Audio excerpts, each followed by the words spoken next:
And on those calls, you hear me saying you were winded going up the stairs at your home.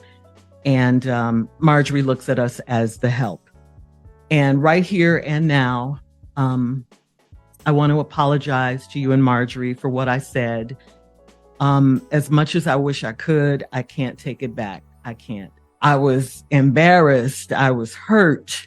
I felt so stupid, and, I felt betrayed, humiliated.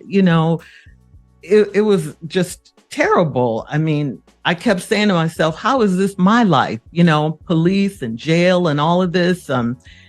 It was just something that I didn't, I'd never experienced anything like this. The police came, they took my car, I had to move in with friends. I lost my house. I lost everything. I haven't spoken to him in quite some time. Divorce proceedings are underway. Listen, I got a treat for you guys. We have the Strawberry Cheryl. She's coming out, and honey, she's begging for her job. You see her plead for begging, I want my job. She apologized to Steve Harvey and Marjorie Harvey for putting their name in the mix. She was on them jail calls with her crazy husband, and she was talking about how Steve health is failing him. He can't walk up the stairs. He need pills. And how Marjorie look at her as the help, and how Steve Harvey is scared of Marjorie, honey. So she apologized for that, and it's more. She said she's going to divorce her husband. Her husband lied to her, deceived her, betrayed her, and she had no idea those tapes have been recorded in jail is out. Make sure y'all like, share, subscribe to this YouTube channel. I'm your auntie, Rubymae. Rubymae always working hard for you, okay? The Messy Sweet Spot. Stay here. Is in jail. He's been in jail for over a year, since about right after the 4th of July of 2022. And recently, some phone calls from last year between he and I were leaked. And on those calls, you hear me saying you were winded going up the stairs at your home. And Marjorie looks at us as the help. And right here and now, I want to apologize to you and Marjorie for what I said. As much as I wish I could, I can't take it back. I can't. I said it, and, I want to apologize. It was definitely not me trying to add to what you and Marjorie already have going on in your lives right now. But the fact that these tapes were released, it does seem like everyone is coming to you, coming for you, I should say, at this time, including me. But in reality, the tapes have nothing to do with what you and Marjorie have going on. It was just me running my mouth in a private conversation, or what I thought was a private conversation. And again, I apologize. I feel terrible. I make no excuses. I said what I said, and there's no denying it. There's no taking it back. Back then, when the phone calls happened, I was trying to stand by my man, be supportive wife. I've been married to this man for 8 years. I had no idea that all this was going on with him. I had no idea. And the charges that he's facing are horrific. They are really bad. I for sure did not want your name mentioned in any kind of way associated with my mess. So I had to call you. I had to tell you. It was a hard call for me to make. But I called you. And I want to clear something up, Steve. You did not introduce me to him. I met him through a friend. I should say an ex-friend now. Anyway, so back to what I was saying. I had to tell you, he was in jail. It was going to come out. I didn't want you to hear it from anyone else. I wanted you to hear it from me, because I knew once the police and everyone, got involved, and they were already involved, and they found out who his wife was and who she worked with and all of that, and that's you, Steve Harvey, it would become, a real big story, because it's your name. And like I told you, Steve, when I called you, I didn't want to call you. I mean, I was embarrassed. I was hurt. I felt so stupid, and, I felt betrayed, humiliated. It was just terrible. I mean, I kept saying to myself, how is this my life? Police and jail and all of this. It was just something that I didn't, I'd never experienced anything like this. The police came, they took my car. I was at the salon getting my hair done. They rolled up, took my car. I had to have my stylist take me home. I had to move in with friends. I lost my house. I lost everything. Oh, and I have to tell you this too. Like on the day, July 4th, we were having dinner with friends and we were going to watch the fireworks after that.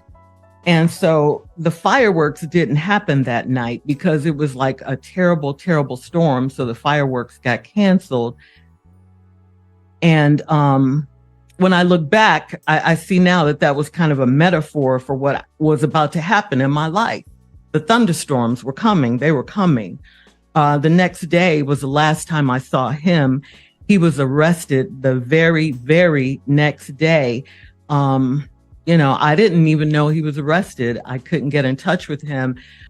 I got a call from the jail and, I didn't answer it because I'm like, who would be calling me from jail? I looked at my phone like, jail? Where'd this call? It just didn't compute. So I just ignored it. But he got word to me through one of his friends. They texted me that he was at Fulton County Jail. So the next time he called, I picked up, and that was him that had called earlier from jail. And, he told me what happened. I thought he would be getting out in a couple of days because that's what he told me. But of course, here we are a year later. Those days turned into weeks. The weeks turned into months. And like I said, this is just on and on. Every day it's just something. And my life has just been a nightmare ever since. And it's still going on, Steve. I mean, I had no idea that those tapes would be released to the world. I knew that they were being recorded, but I didn't know that they were going to go out to the world. I mean, I was just trying to make conversation with him, trying to, just get him to think about something other than where he was. I was telling him about my day, this particular day, and that was the day we were talking about, on the phone when I said those things about you and the things that you heard and the world heard. And cut to today, I haven't spoken to him in quite some time. Divorce proceedings are underway.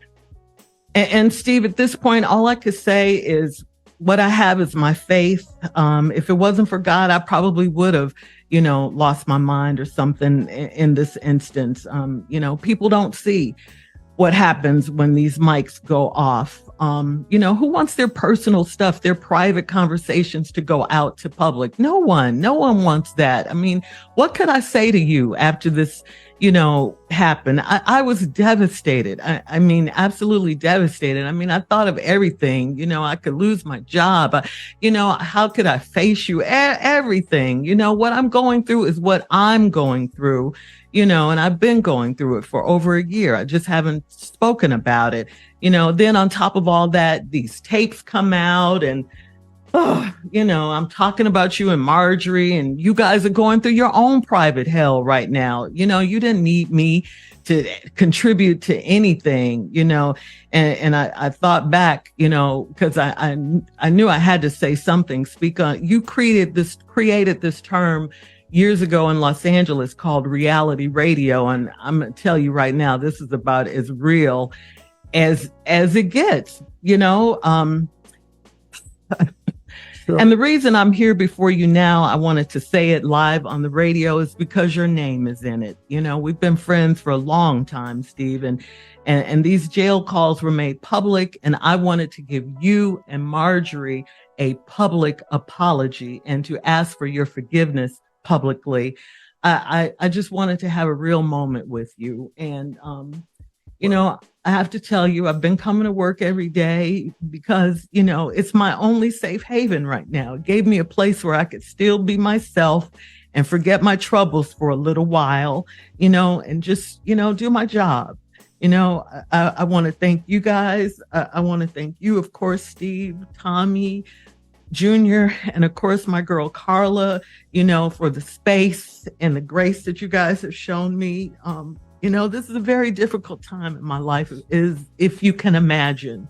You know, I love you guys. We're family, and I thank you. And I just want to thank everyone. I'm just trying to live. I'm sorry for what you and your wife are going through right now in your life. And I hate your names were dragged into my drama because you certainly don't deserve it. All right, Steve, I'm going to just start by saying, she said she done lost her car. She was at the beauty supply, you know, getting her hair done at the salon. They rode up and took her car. Her person that was doing her hair had to take her home. How embarrassing is that? How shocking is that? That's traumatic. And especially at her age, you know, she's what, 70, 69? And she lost everything from all the houses she had. Now she's living in an apartment.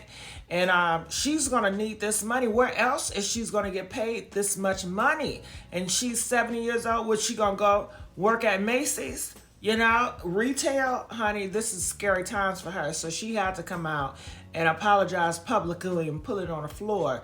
And I think Steve possibly will forgive her and have her to keep working, but she got to straighten up and get away. And you guys heard her. She says she is going to divorce that man. Okay, so we will see.